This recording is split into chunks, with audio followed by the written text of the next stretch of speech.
Di tanah Minangkabau, tepatnya di Kabupaten Tanah Datar, Sumatera Barat, hiduplah seorang gadis cantik bernama Sabainan Alui. Kata Alui dalam bahasa Minang berarti lemah lembut atau baik budi.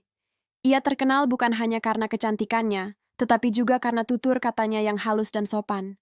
Ia tinggal bersama ayahnya, Rajo Babandiang, ibunya yang penyayang, dan adik laki-lakinya yang masih kecil. Demikianlah legenda Sabainan Alui dari Tanah Datar, Sumatera Barat.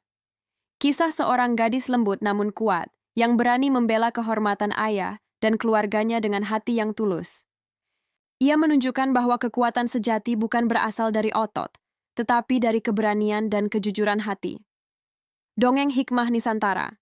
Keberanian tidak selalu berarti keras, dan kelembutan tidak berarti lemah. Sabainan Alwi mengajarkan bahwa kebenaran harus ditegakkan dengan hati yang tulus, dan bahwa kekuatan sejati lahir dari keberanian dan kasih sayang.